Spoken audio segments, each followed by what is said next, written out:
Hello दोस्तों, कैसे हो आप सभी। मैं आशा करता हूँ आप सभी ठीक ही होंगे। तो हम फिर से एक नई क्लास के साथ आए हैं जिसमें हम पढ़ने वाले हैं संख्याओं के बारे में, नंबर सिस्टम के बारे में। वैसे तो हमने नंबर सिस्टम के बारे में बात कर ली थी कि नंबर सिस्टम क्या होता है, संख्याएँ क्या होती है और संख्याओं के प्रकार। अब हमने संख्याओं के प्रकार में हमने पढ़ लिया था कि संख्याओं के प्रकार कितने होते हैं। तो संख्याओं के प्रकार 3 प्रकार की संख्याएँ होती है, जिनमें से हमने एक प्रकार की संख्याएँ पढ़ ली थी, वो है रियल नंबर, अर्थात वास्तविक संख्याएँ पढ़ ली थी हमने।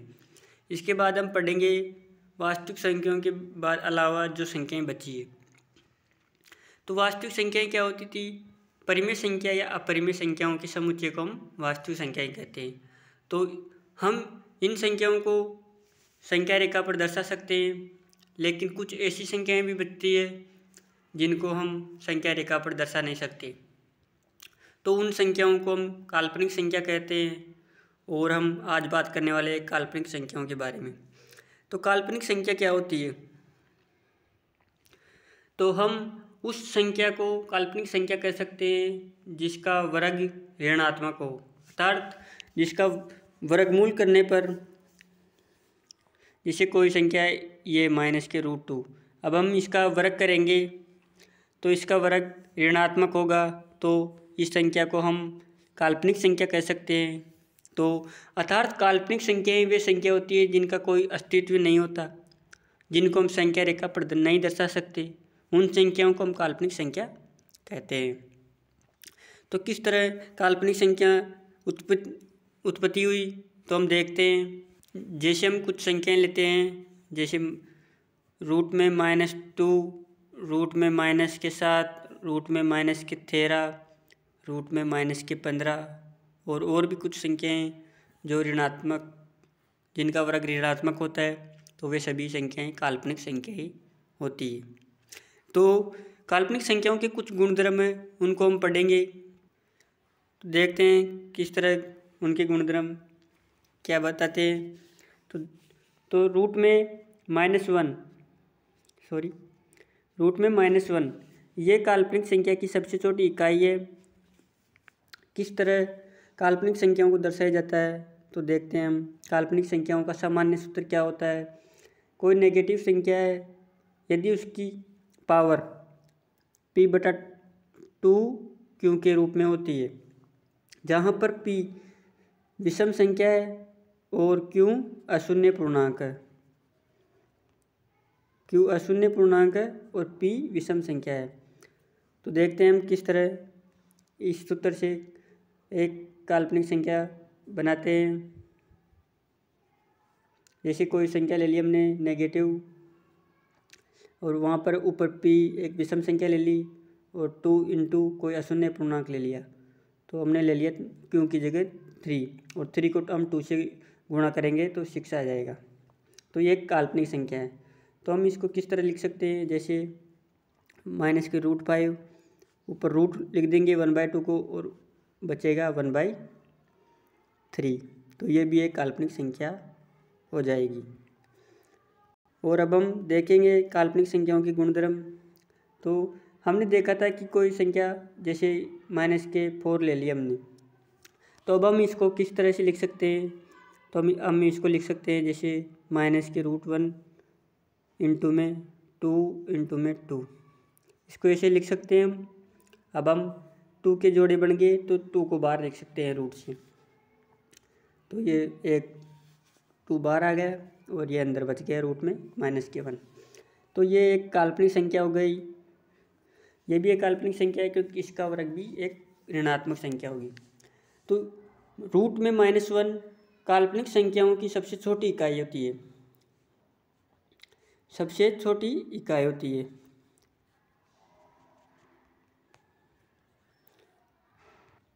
अब हम इसके बाद में देखते हैं कि रूट में -1 को हम काल्पनिक संख्याओं के कुछ गुणधर्मों के द्वारा हम देखते हैं कि रूट में -1 जो संख्या है उसको हम एक नंबर से डिनोट करते हैं। जैसे कोई संख्या है, इसको आयोटा से या आई से डिनोट करते हैं, जिसको हम आयोटा कहते हैं।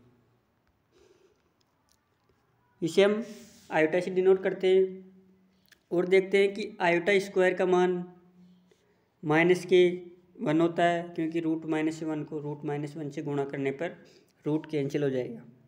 और इसी तरह हम आयोटा क्यूब को गुणा करेंगे तो ये -आयोटा हो जाएगा। और इसी तरह हम आयोटा 4 को गुणा करेंगे तो यहाँ पर इसका मान 1 हो जाएगा। तो किस तरह आयोटा 4 का मान 1 होगा, तो देखते हैं हम ये आयोटा 4 का मान किस तरह होगा। तो देखते हैं हम आयोटा 4 को हम आयोटा स्क्वायर इंटू में आयोटा स्क्वायर लिख सकते हैं। और आयोटा स्क्वायर का मान कितना होता है, -1 इंटू में -1। तो -1 को हम -1 से गुणा करेंगे तो इसका मान 1 हो जाएगा। तो इस तरह आयोटा 4 का मान 1 हो जाता है। और इसी तरह हम देखते हैं कि 1/आयोटा का मान क्या होता है। तो 1/आयोटा का मान भी -आयोटा होता है। तो किस तरह होता है, तो देखते हैं हम। तो हम 1/आयोटा को लिख सकते हैं 1/में -√1। अब हम ऊपर नीचे -√1 से गुणा कर देंगे। अब ऊपर बच जाएगा -√1 और नीचे बचेगा -√1 को -√1 से गुणा करेंगे तो -1 बच जाएगा। -√1 को हम आयोटा लिख सकते हैं और ये माइनस बन जाएगा। इसी तरह हम 1/आयोटा को -आयोटा लिख सकते हैं। और इसी तरह हम देखते हैं कि आयोटा की पावर 4n का मान क्या होता है। तो आयोटा की पावर 4n का हम इस तरह लिख सकते हैं, आयोटा की पावर 4 और उसकी घात n। तो आयोटा की पावर 4 का मान क्या होता है, 1। तो 1 की घात n और उसका मान 1 की कितनी भी घात करेंगे तो हम उसका मान 1 ही आएगा। तो आयोटा की पावर 4n होगा, उसका मान 1 होगा। तो आयोटा की कोई घात हो जो 4 का गुणज हो, आयोटा की कोई भी घात जिसका गुणन 4 हो वो उसका मान हमेशा 1 ही होगा। और इसी तरह हम देखते हैं आयोटा की पावर 4n+1 का मान क्या होगा। तो आयोटा की पावर 4n+1 का मान होता है आयोटा। और इसी तरह हम आयोटा की पावर 4n+2 का मान देखते हैं तो -1 हो जाएगा। तो ये कुछ गुणधर्म थे काल्पनिक संख्याओं के, जिसके बारे में हमने बात की। और इसी तरह हम देखते हैं वास्तविक संख्याएं और काल्पनिक संख्याओं के अलावा भी कुछ संख्याएं हैं जिन्हें हम कॉम्प्लेक्स नंबर कहते हैं, अर्थात सम्मिश्र संख्याएं कहते हैं। तो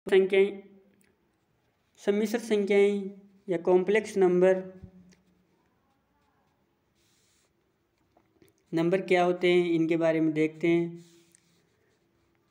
तो ये संख्याएं जो काल्पनिक संख्याओं व वास्तविक संख्याओं के मिलकर बनी होती है उन्हें हम कॉम्प्लेक्स नंबर या सम्मिश्र संख्याएं कहते हैं।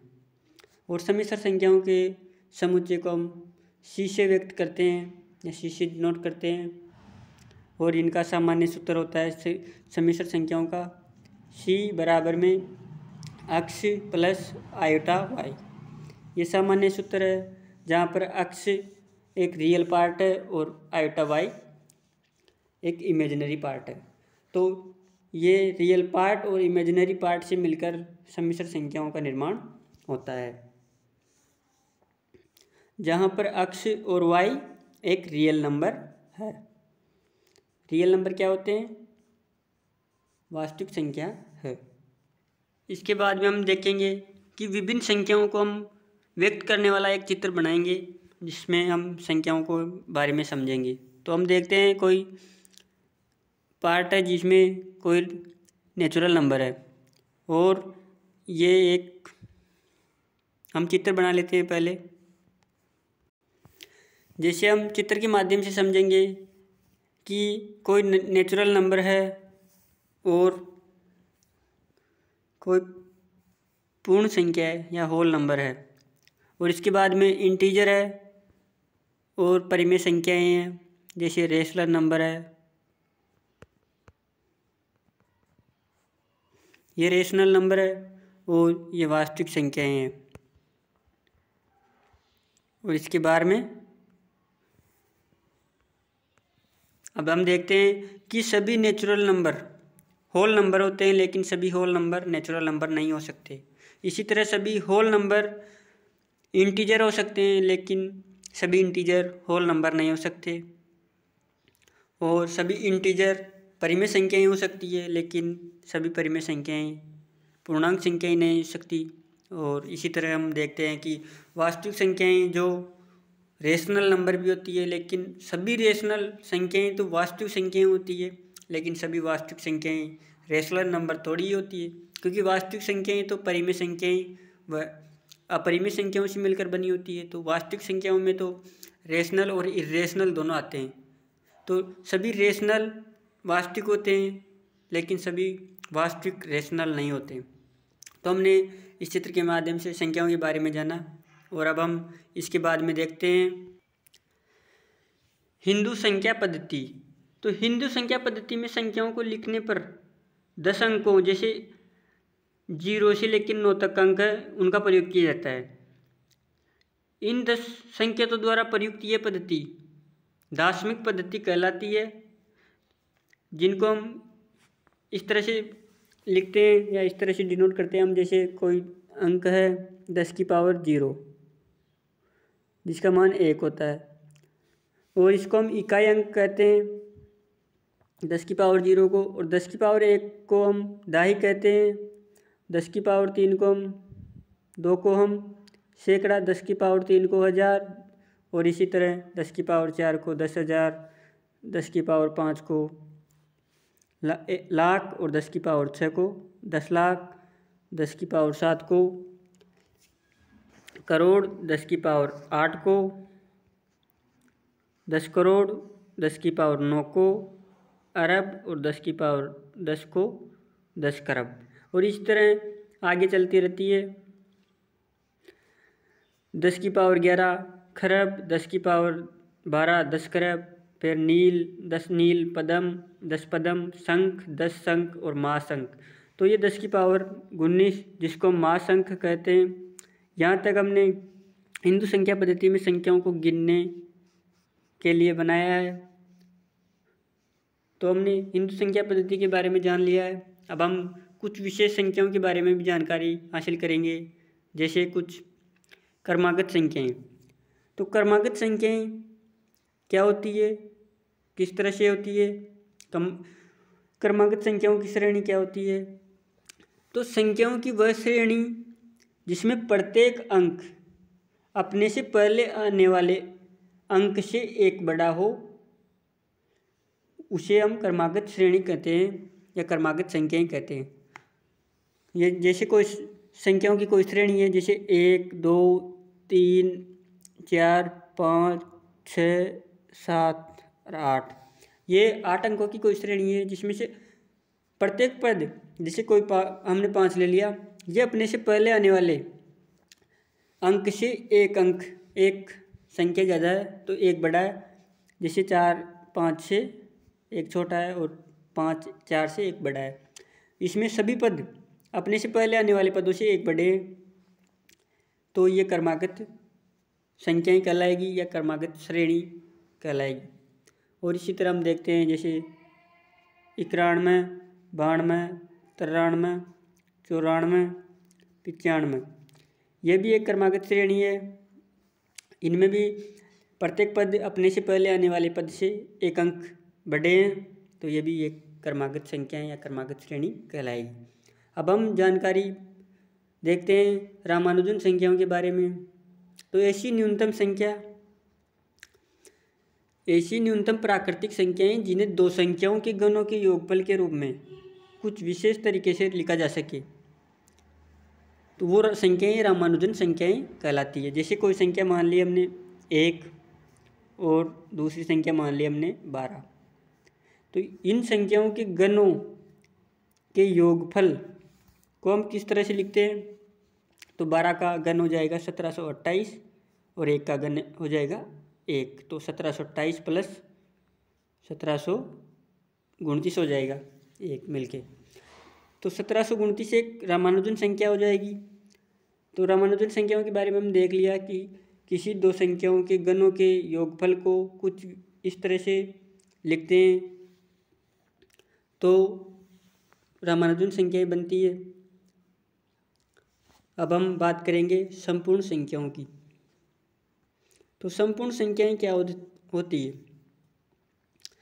तो संपूर्ण संख्या वे संख्याएं होती है जैसे कोई संख्या है उसका गुणनफल, जैसे कोई भी संख्या है उसका गुणनफल, जैसे p एक संख्या है, इनके गुणनखंड a b c और d, और एक p तो खुद होगा ही इनका गुणनफल। तो इनके गुणनखंडों के योग यदि स्वयं को छोड़ करके खुद के बराबर हो, जैसे a b plus c plus d का योग p के बराबर हो, तो p एक संपूर्ण संख्या कहलाएगी। तो हम एक गुणनखंड के द्वारा देखते हैं। जैसे कोई संख्या है 28, ये रामानुजन संख्या है या नहीं देखते हैं। तो 28 के गुणनफल कितने होते हैं? जैसे एक तो होता ही है, और प्लस में 2 भी होता है, प्लस में कितना होता है 7 भी होता है, प्लस में 14 भी होता है, प्लस में एक 4 भी होता है। तो अब हम, और एक 28 तो खुद होता ही है, तो 28 को हम नहीं जोड़ेंगे और इन सबको जोड़ेंगे तो इनका योग 28 होगा, तो ही ये एक रामानुजन संख्याएं होगी, ये संपूर्ण संख्याएं होगी, सॉरी। तो ये संपूर्ण संख्याएं होगी। तो हम देखते हैं जैसे 14 और 7 21, 21 प्लस 4 25, 25 प्लस 3 28। तो 28 भी एक रामानुजन संख्याएं है, क्योंकि इनके गुणनखंडों का योग स्वयं को छोड़कर इसी के बराबर है, तो ये एक संपूर्ण संख्या कहलाएगी। इसी तरह हम देखते हैं कि कौन कौन सी, जैसे हम 6 को लेके देखते हैं, तो 6 भी एक संपूर्ण संख्या है। किस तरह देखेंगे? क्योंकि 6 के गुणनखंड होते हैं 1 2 3 और एक 6 खुद होता ही है, लेकिन हम 6 को छोड़ देंगे और इन तीनों को देखेंगे कि इनका योग कितना होगा। अगर इनका योग इस संख्या के बराबर होगा तो ये भी एक संपूर्ण संख्या कहलाएगी। जैसे 1 प्लस 2 प्लस 3, तो इसका योग 6 ही होता है, तो ये भी एक संपूर्ण संख्या होगी। तो संपूर्ण संख्याओं के बारे में हमने देख लिया। तो हम देखते हैं कि कौन कौन सी संख्याएं संपूर्ण संख्याएं होती है। आप याद रखने के लिए एक बार लिख सकते हैं। तो जैसे 6, 28 के बारे में हमने बात कर ली, और एक 496, ये भी एक संपूर्ण संख्या होती है, और एक 8128, ये भी एक संपूर्ण संख्या होती है। तो ये चारों एक संपूर्ण संख्याएं हैं। तो हम इनके बारे में ध्यान से देख लेंगे और याद रखेंगे। और अब हम इसके बाद में देखेंगे, आज हमने काल्पनिक संख्याओं, सम्मिश्र संख्याओं के बारे में और हिंदू संख्या पद्धति और कुछ विशेष संख्याएं जैसे क्रमागत संख्याओं, रामानुजन संख्याओं और संपूर्ण संख्याओं के बारे में बातचीत की। तो हम आशा करते हैं कि आपको क्लास पसंद आई होगी।